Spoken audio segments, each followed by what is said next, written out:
돈으로 입을 막고 사람을 쳐내면 끝날 줄 알았나요?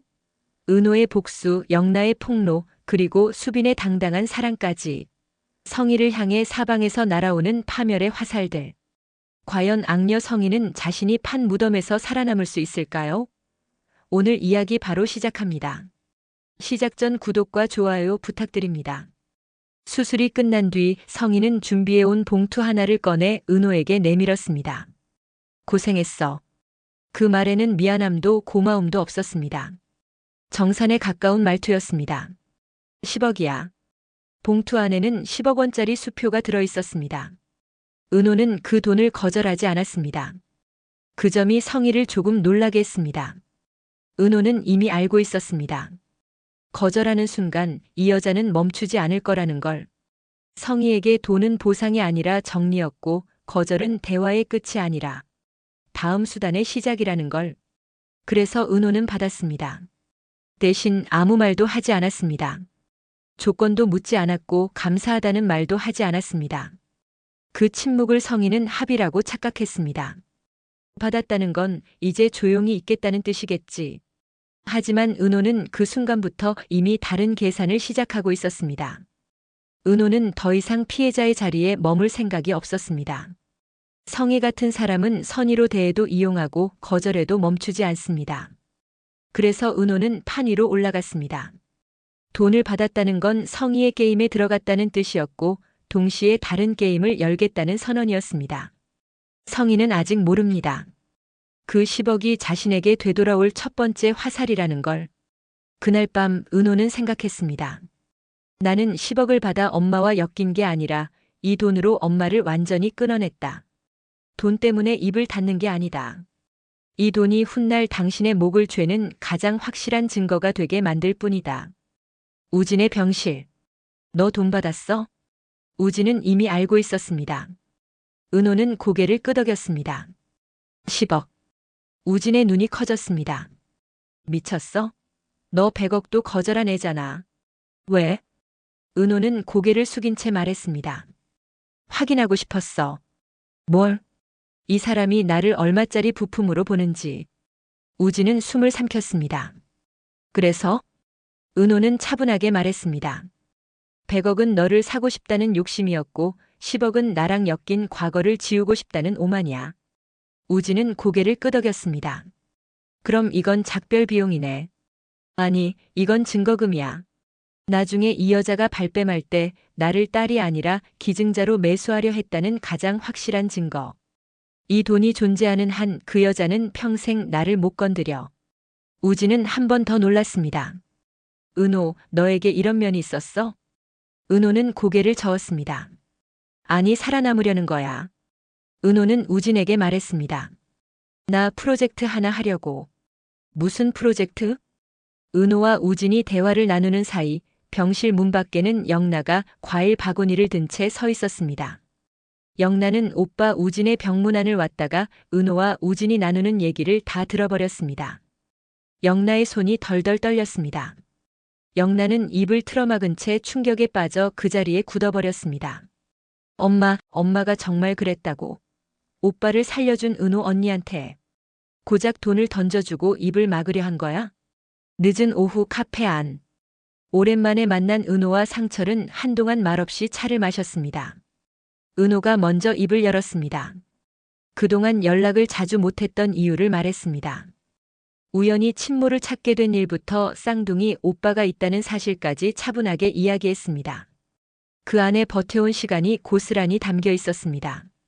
간이식 이야기가 나오자 은호는 잠시 말을 멈췄다가 덧붙였습니다. 처음엔 해주려고 했어요. 가족이니까. 하지만 알게 됐다고 말했습니다. 자기를 찾은 이유가 딸이 아니라 기증자였다는 걸. 그래서 거절하려 했지만 오빠가 단순한 가족이 아니라 자기 인생에서 가장 중요한 사람이라는 걸 알았다고 말했습니다. 그래서 결국 수술을 했다고.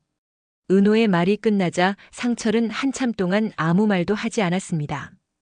그러다 천천히 컵을 내려놓고 말했습니다. 그럼 내가 할 수 있는 선택은 그거 하나였겠네. 은호는 고개를 들지 못한 채 작게 웃었습니다. 상철은 담담하게 말을 이었습니다. 사람이 말이야 머리로는 아니라고 하면서도 마음에서 놓아지지 않는 게 있거든. 잠시 멈췄다가 조금 더 낮은 목소리로 덧붙였습니다. 그게 가족이면 더 그렇고. 그 말에 은호의 눈빛이 잠시 흔들렸습니다. 상철은 마지막으로 짧게 말했습니다. 수철 씨 잘못한 거 없어. 그 선택은 수철 씨라서 가능했겠지. 그 말은 위로라기보다는 이해에 가까웠습니다. 은호는 그제야 조금 편해진 얼굴로 고개를 끄덕였습니다. 은호는 그 다음 이야기를 꺼냈습니다. 성희가 수술 이후 내밀었던 봉투 이야기였습니다. 10억 그 돈을 이번엔 거절하지 않았다고. 상철이 이유를 묻자 은호는 잠시 생각하다가 이렇게 말했습니다. 거절하면 끝날 줄 알았는데 그 사람은 멈추지 않는다는 걸 이미 알고 있었다고. 그래서 받았다고 했습니다. 은호는 가방에서 서류 몇 장을 꺼냈습니다. 병원 진단서, 설계도면, 그리고 투자 제안서 초안. 이게 뭐냐? 오빠랑 같이 하기로 한 프로젝트예요. 상철의 시선이 멈췄습니다. 그 쌍둥이 오빠? 네. 은호는 잠시 말을 멈췄다가 그날 병실을 떠올리듯 천천히 말을 이었습니다. 오빠 수술하고 나서요. 병실에서 처음 제대로 얘기했어요. 은호는 그날을 떠올리며 낮게 웃었습니다. 간이식 받고 나서 오빠가 제일 먼저 한 말이 이거였어요. 나 다시 예전처럼은 못 살 것 같아. 몸 얘기가 아니었어요. 은호는 고개를 저었습니다. 삶을 말하더라고요. 상철이 말없이 듣고 있자 은호는 이어서 말했습니다. 회복 계획보다 앞으로 어디서 어떻게 살아야 할지. 그때 알았어요. 이건 병의 문제가 아니라 사람이 다시 살아가는 방식의 문제라는 걸. 병원은 치료하는 곳이지 사는 곳은 아니잖아요. 은호는 도면을 펼쳤습니다. 회복 주거 프로젝트. 장기 회복 환자. 이식, 중증 수술 이후 환자. 가족이 상주하지 못하는 환자. 병원 근처 하지만 병실은 아닌 공간. 의료진은 오가고 환자는 살듯이 회복하는 집이에요. 상철이 낮게 말했습니다. 이거 병원 세우는 것보다 가시밭길이겠는데? 그래서 병원 손 안 잡으려고요. 병원이 개입하면 환자는 사람이 아니라 상품이 되니까요. 잠시 침묵이 흘렀습니다. 그래서 돈이 필요했어요. 상철이 물었습니다. 왜 하필 그 돈이냐? 은호는 망설이지 않았습니다. 그 돈은 깨끗하지 않으니까요. 그 여자는 그 돈으로 면죄부를 사려 했지만 난 그 돈으로 그 여자가 버린 사람들의 증인석을 만들 거예요. 증인석이라니? 성희 씨 같은 사람들이 이용하고 버린 환자들, 갈 곳 없는 사람들을 모아 살릴 거예요. 사람을 이용해 번 돈으로 사람을 살리는 공간. 그게 성공하는 날 성희 씨는 자기가 준 10억을 평생 후회하며 피눈물 흘리게 될 거예요. 상철은 한참 말을 잇지 못하다가 조용히 말했습니다. 그래서 받은 거구나. 은호는 고개를 끄덕였습니다. 은호는 조심스럽게 상철을 바라보며 말을 이었습니다. 이번 프로젝트의 전기 파트 책임자로 얼리 씨가 와줬으면 좋겠다고. 업체 말고 현장 상황을 잘 이해할 수 있는 사람이 필요하다고. 상철은 한동안 아무 말도 하지 않았습니다. 서류 위에 시선을 둔 채 조용히 생각에 잠겼습니다. 그리고 천천히 입을 열었습니다. 자기가 누군가의 프로젝트의 책임자로 불릴 수 있는 사람이 맞느냐고. 은호는 망설이지 않고 대답했습니다. 그래서 부탁드린 거라고. 그 말에 상철의 얼굴이 아주 잠깐 흔들렸습니다. 그는 작게 웃으며 고개를 끄덕였습니다. 전기만큼은 자기가 책임지겠다고 말했습니다. 돈 때문에가 아니라 누군가 자신을 필요로 했기 때문이었습니다. 그날 이후 이 프로젝트는 단순한 설계가 아니라 사람들이 서로 편이 되기 시작한 출발점이 되었습니다. 영나의 작업실. 영나는 태블릿 앞에 앉아 있었지만 선은 쉽게 이어지지 않았습니다. 지화는 휴대폰을 꺼내 화면을 보여줬습니다. 경호회사 채용 공고. 필기, 체력, 실기 일정이 빼곡히 적혀 있었습니다. 나 다음 주부터 본격적으로 준비 들어가. 영나의 손이 멈췄습니다. 갑자기? 아니. 지화는 고개를 저었습니다. 이제 더 미루면 안 될 것 같아. 왜? 지환이 낮게 말했습니다. 요즘 좀 이상해. 이 사장님이 사람 붙인 것 같아.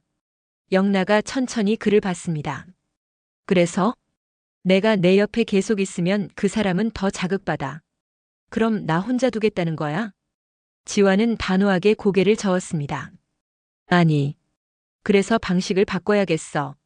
지화는 가방에서 노트를 꺼냈습니다. 이미 빽빽하게 적힌 메모들. 이동 경로, 작업실 출입 시간, 동선, 만나는 사람들. 영나가 숨을 삼켰습니다. 이거 언제부터야?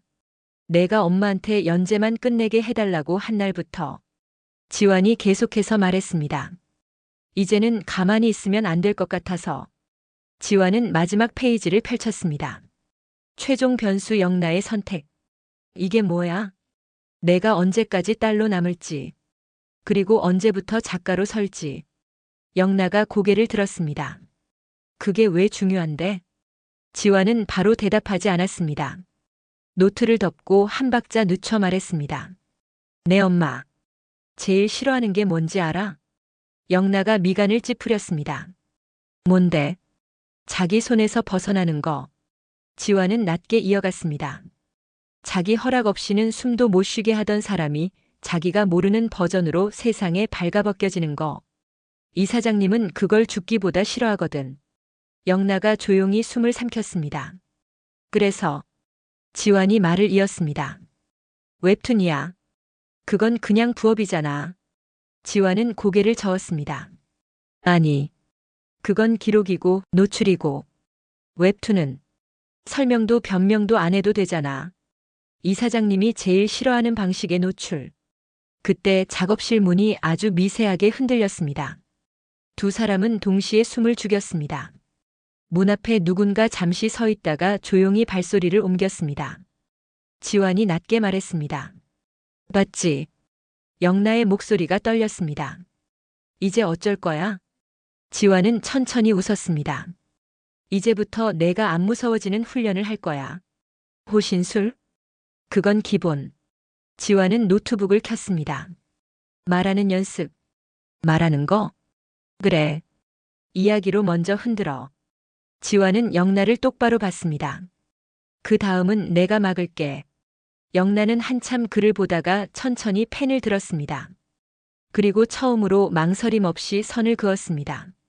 그 선은 성 안쪽이 아니라 밖을 향하고 있었습니다. 작업실 앞 골목. 지환은 일부러 영나보다 반 발짝 뒤에서 걸었습니다. 왜 뒤에서? 습관. 그 순간 골목 끝에서 오토바이 엔진 소리가 울렸습니다. 영나는 반사적으로 멈췄고 지환의 손이 먼저 움직였습니다. 그녀를 벽 쪽으로 끌어당겼습니다. 오토바이는 바로 앞에서 급정거했다가 아무 일 없다는 듯 방향을 틀어 사라졌습니다. 잠깐의 침묵이 흘렀습니다. 방금 일부러지? 지환은 낮게 말했습니다. 이 방식 예전에 나한테 했던 거랑 똑같아. 그는 휴대폰을 들어 올렸습니다. 이미 녹화 버튼이 켜져 있었습니다. 이제부터 경고가 올 때마다 남길 거야. 무섭지 않아? 아니. 지환은 담담했습니다. 경고가 많아질수록 우린 유리해져. 다음 날 지환이 작업실 바닥에 테이프로 동선을 만들며 말했습니다. 넘어질 땐 손부터 내밀지 마. 말은 쉽지. 영나가 웃다 균형을 잃었습니다. 괜찮아? 괜찮아, 근데.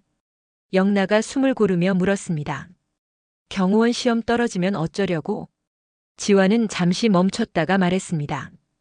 될 때까지 도전할 거야. 그리고 덧붙였습니다. 영나, 내가 혼자 버티게 두는 일은 없어. 그건 약속이라기보다 결심이었습니다. 박진석의 집 거실. 영나는 아버지 앞에서 말했습니다. 이번 작품 연재 끝나면 그 다음은 제가 선택할게요. 성희가 말을 막으려는 순간 영나가 먼저 이어갔습니다. 어디서 살지, 무슨 일을 할지. 그건 나중에. 아니요. 영나의 목소리는 떨렸지만 멈추지 않았습니다. 지금 말할게요. 지환의 말이 떠올랐습니다. 말하는 연습. 저 엄마 방식으로 살 생각 없어요. 공기가 얼어붙었습니다. 얼마 후 웹툰 공모 발표일. 최종 선정. 심사평이 눈에 들어왔습니다. 현실 권력 구조와 감정 통제를 개인 서사로 풀어낸 점이 인상적이다. 영나가 웃었습니다. 이거 완전 우리 얘기잖아. 아직은 아니야. 아직은 이야기야. 하지만 지화는 알고 있었습니다. 이 작품이 공개되는 순간 사람들은 이야기가 아니라 의심으로 읽기 시작할 거라는 걸. 성인은 비서에게 보고를 받고 고개를 끄덕였습니다. 지화는 곧 회사를 떠날 예정, 영란은 작품 마무리 중. 각자 살 길 찾는 거네. 박진석에게 사표 얘기를 직접 했다는 점에서 성인은 더 안심했습니다. 정리 중인 사람. 더 이상 변수는 아니다. 그렇게 판단했습니다. 하지만 그녀는 아직 모릅니다. 이 모든 선택이 정리가 아니라 준비였다는 걸. 그날도 평소와 다르지 않았습니다. 비서가 차를 내려놓다 말고 잠깐 망설였습니다. 무슨 일 있어요? 비서는 고개를 저었습니다. 아니요. 별건 아닌데. 성인은 그 별건 아닌데라는 말을 그냥 넘기지 않는 사람이었습니다. 말해요. 비서는 태블릿을 내밀었습니다. 요즘 이 웹툰이 좀 돌고 있습니다. 성인은 화면을 흘끗 봤습니다. 제목도 자극적이지 않았고 그림체도 과장되지 않았습니다. 이게 왜? 비서는 조심스럽게 말을 골랐습니다. 직접적인 내용은 아닌데 댓글 반응이 좀 이상해서요. 성인은 태블릿을 받아들었습니다. 성인은 첫 화를 천천히 읽었습니다. 누군가를 지목하지도 않았고 욕설도 고발도 없었습니다. 그런데 읽을수록 묘한 기분이 들었습니다. 이야기 속 인물은 늘 웃고 있었고 늘 합리적인 말을 했고 늘 너를 위해서라는 표현을 썼습니다. 그 방식이 너무 익숙했습니다. 성인은 손가락을 멈췄습니다. 그녀는 끝까지 말을 잇지 않았습니다. 문제는 내용이 아니라 방식이었습니다. 돈으로 관계를 정리하는 법, 침묵을 보상으로 만드는 구조, 선이라는 말로 선택권을 지우는 방식. 이건 누군가가 밖에서 상상해서 만든 이야기가 아니라 안에서 본 사람의 서술 같았습니다. 성인은 댓글로 내려갔습니다. 이거 실제 모델 있는 거 아님? 돈으로 끝냈다고 생각하는 쪽이 제일 위험함. 받았다고 끝난 게 아니라 시작인 경우 많음. 마지막 댓글에서 성희의 손이 멈췄습니다. 받았다고 끝난 게 아니라 시작. 그 문장은 마치 누군가를 정확히 알고 던진 말처럼 느껴졌습니다. 성인은 태블릿을 내려놓았습니다. 처음으로 등 뒤가 서늘해졌습니다. 그녀는 다시 보고서를 떠올렸습니다. 지환사직 의사명확. 영나 연재 종료 예정. 은호 조용. 모두 움직임이 없는 사람들. 그런데 이 웹툰은 너무 타이밍이 맞았습니다. 정리되는 사람들이 이야기를 만들 리 없어. 성인은 그제야 처음으로 깨달았습니다. 정리되는 게 아니라. 그녀는 낮게 중얼거렸습니다. 정리하는 쪽일 수도 있겠네. 성인은 비서를 불렀습니다. 이 웹툰 작가 정보 확인해요. 익명입니다. 연재 플랫폼 말고 초기 업로드 계정부터. 비서는 고개를 끄덕였습니다. 그날 밤 성인은 혼자 남은 집무실에서 다시 웹툰 첫 화를 열었습니다. 처음에는 단순한 이야기처럼 보였던 컷이 이제는 다르게 보였습니다. 말하지 않는 인물들, 설명하지 않는 장면들, 그리고 끝까지 이름이 나오지 않는 어른. 성인은 화면을 끄며 생각했습니다. 이상하다. 그리고 그 순간 성인은 아직 몰랐습니다. 이 불편함이 우연이 아니라 이미 시작된 반격의 파동이라는 걸. 수빈을 만난 후 성의 차 안. 성인은 창밖을 보며 낮게 중얼거렸습니다. 각서를 안 쓴다. 성인은 작게 웃습니다. 보통 애들은 겁부터 먹지. 수빈의 말이 떠오릅니다. 그건 제가 성재 오빠랑 먼저 결정해야 되는 거 아닌가요? 성희의 눈빛이 아주 미세하게 변합니다. 결정권 얘기를 꺼낸다고. 성희는 손가방을 정리하다가 멈춥니다. 연애만 할 생각이면 그런 말 안 하지. 성희는 창에 비친 자기 얼굴을 봅니다. 그 순간 성희는 확신합니다. 이 아이는 겁먹지도 않았고 물러설 생각도 없고 누군가의 허락을 기다리는 쪽도 아니다. 성희는 휴대폰을 꺼냈습니다. 비서 이름을 누르려다 멈춥니다. 아니. 그녀는 다시 휴대폰을 내려놓습니다. 지금은 아니야. 성희는 혼잣말처럼 낮게 말했습니다. 이런 애는 막으면 커지고 밀면 더 깊이 들어와. 잠시 침묵이 흘렀습니다. 확인부터 해야지. 성희의 눈이 차갑게 가라앉습니다. 얼마나 버티는 애인지, 성재를 어디까지 끌고 갈 수 있는지, 그리고 잠깐 멈춘 뒤 마지막 말을 덧붙입니다. 성재가 흔들리면 이 아이는 남는지 같이 무너지는지. 차가 천천히 출발합니다. 성희의 표정은 이미 정리돼 있습니다. 판정이 끝난 얼굴입니다. 연애? 그래, 뜨거울 때 실컷 해둬야지. 그래야 얼음물에 담갔을 때 더 비참하게 깨질 테니까. 시험대에 올려봐야겠어. 그 사랑이 돈보다 얼마나 무거운지. 차가 멀어집니다. 성희를 만난 후 집에 돌아온 수빈은 불을 켜지 않았습니다. 성희의 말이 머릿속에서 계속 울리고 있었습니다. 현실을 생각해라. 집안에 걸맞는 여자. 성재를 위해서. 그 말들은 모두 성재를 위하는 말처럼 들렸지만 그건 성재를 위하는 말이 아니라는 것을 수빈은 알고 있었습니다. 수빈은 장례식장에서 들었던 성재의 말을 떠올렸습니다. 5살 때 들어온 지금 엄마는 단 한 번도 나한테 엄마였던 적이 없었어. 그땐 그 말의 무게를 다 알지 못했습니다. 하지만 성희를 직접 마주한 뒤 수빈은 이해했습니다. 성희의 말투에는 감정이 없었습니다. 걱정도 분노도 아닌 관리자의 언어였습니다. 수빈은 깨달았습니다. 사랑받을 자격이 있다고 믿어본 적이 없는 남자. 사랑을 받지 못해 사랑에 서툰 남자라는 걸. 그 순간 수빈의 마음이 단단해졌습니다. 성재 오빠 인생에 저 여자 방식은 들어오면 안 돼. 수빈은 성희를 설득하지 않기로 했습니다. 이해받으려 애쓰지도 않기로 했습니다. 대신 결정권을 가진 사람을 만나기로 했습니다. 박진석의 집 거실. 성희가 조심스럽게 말을 꺼냈습니다. 성재 연애 말이에요. 괜히 그냥 흘려보내기엔 좀. 박진석이 낮게 응수했습니다. 연애는 연애지. 성희는 고개를 끄덕이면서도 말을 이었습니다.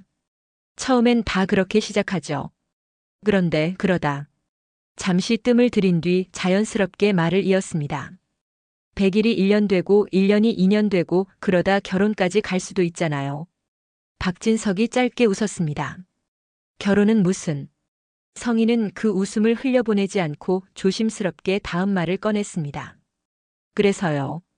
당신이 알아보라고 해서 제가 그 아가씨를 한번 만났어요. 박진석의 시선이 성희 쪽으로 옮겨졌습니다. 뭐라고 하던가. 성희는 잠시 그날을 떠올리듯 말을 고르고 나서 말했습니다. 제가 현실적인 얘기를 좀 했어요. 성재 상황도, 집안 얘기도 쉽지 않을 거라고요. 잠깐 숨을 고른 뒤 결정적인 말을 덧붙였습니다. 그런데요, 그 아가씨가 그러더라고요. 성희는 수빈의 말을 그대로 옮겼습니다. 알아요. 쉽지 않을 거라는 거. 그래도 선택은 제가 하는 거라고 생각해요. 꽤 당당하더라고요. 박진석의 표정이 아주 미세하게 바뀌었습니다. 그제야 박진석이 낮게 말했습니다. 맹랑한 데가 있구나. 그 말은 칭찬도 경계도 아닌 정확한 평가였습니다. 성희는 고개를 끄덕였습니다. 네. 그래서 더 신경이 쓰여요. 박진석은 더 묻지 않았습니다. 하지만 이미 머릿속에는 가벼운 연애 상대라는 분류가 조용히 지워지고 있었습니다. 박진석의 집무실. 며칠 뒤 수빈은 혼자 박진석을 찾아갔습니다. 비서실에서 기다리는 동안 손이 살짝 떨렸지만 그건 두려움보다는 긴장이었습니다. 집무실은 조용했습니다. 박진석은 서류를 정리하다가 고개를 들었습니다. 수빈이라고 했나? 수빈은 고개를 숙여 정중하게 인사했습니다. 네, 회장님. 누가 오라고 했나? 수빈은 바로 말했습니다. 제가 그냥 왔습니다. 박진석의 눈썹이 아주 미세하게 올라갔습니다. 연애는 젊은 사람들이 하는 거지. 그 이상은 다르다. 알고 있습니다. 수빈은 바로 고개를 끄덕였습니다. 그래서 연애만 하고 있습니다. 결혼 얘기나 미래 얘기는 한 적도 없습니다. 그런데도 왔군. 네. 수빈의 목소리는 흔들리지 않았습니다. 연애만 해도 누군가는 불편해할 수 있다는 걸 알게 됐거든요. 박진석은 그제야 수빈을 제대로 바라봤습니다.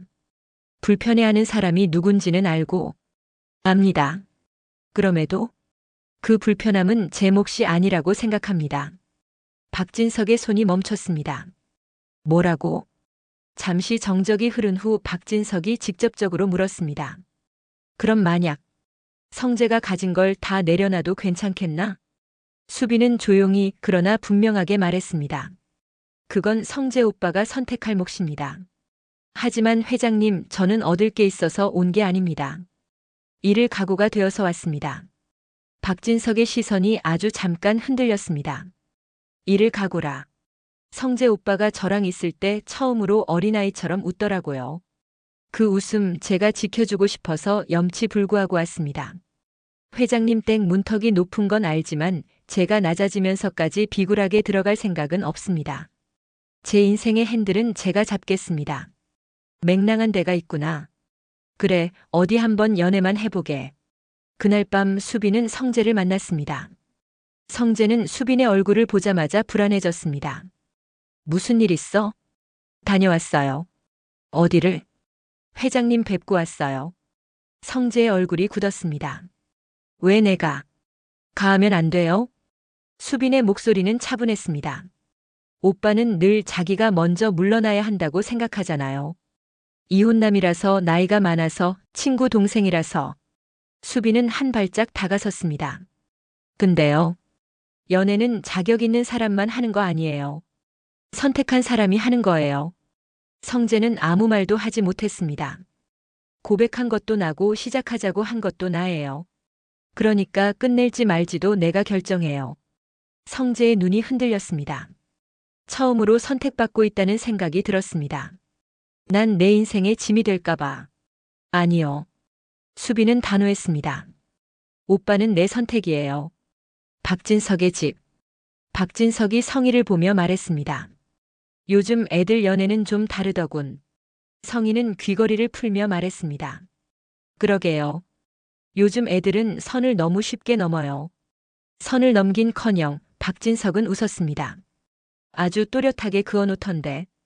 성희의 손이 아주 잠깐 멈췄습니다. 무슨 말씀이세요? 오늘 수빈 씨가 왔었어. 아, 그 아가씨요. 맹랑한 데가 있더군. 성희는 부드럽게 말했습니다. 조금 더 지켜보는 게 좋을 것 같아요. 당신이 알아서 해. 그 말이 떨어지는 순간 성희의 눈빛이 아주 잠깐 바뀌었습니다. 다음 날 성희의 사무실. 연애만 한다고? 성희는 속으로 웃었습니다. 연애만 할 생각인 사람들은 어른 앞에 오지 않지. 저건 자기 자리 잡는 단계네. 그녀는 결론을 내렸습니다. 밀지 말자. 흔들자. 성희는 비서에게 짧게 지시했습니다. 계속 성재와 수빈 씨 동선 살펴서 보고해요. 영나의 웹툰 연재 마지막 날. 우진의 병실 밖에서 엄마 성희의 추악한 진실을 듣게 된 영나는 결심했습니다. 이제 더 이상 성에 갇힌 라푼젤로 살지 않겠다고. 영나는 지완이 짠 현대판 라푼젤 스토리 마지막 화에 자신이 직접 겪은 가짜 엄마의 민낯을 채워넣고 비장하게 업로드를 했습니다. 며칠 후 성희의 사무실. 전화벨이 쉴 새 없이 울리고 성희는 태블릿 속 웹툰 댓글에서 눈을 떼지 못했습니다. 성희는 모든 게 정리되었다고 믿었지만 세상은 그녀를 향해 손가락질을 시작했습니다. 성희는 비서에게 화를 내며 말했습니다. 이 웹툰 작가 누구야? 왜 투자자들이 나한테 전화를 해서 이 내용이 내 얘기냐고 묻는 건데. 비서가 말했습니다. 작가 정보가 철저히 가려져 있습니다. 그런데 이사장님 댓글 반응이 심상치 않습니다. 기증자 딸을 돈으로 입막음한 재벌 사모님이라며 실명이 거론되기 시작했습니다. 정리된 게 아니었어. 나를 가두려고 판을 짠 거야? 성희는 태블릿을 집어 던지며 비명을 질렀습니다. 감히 나를.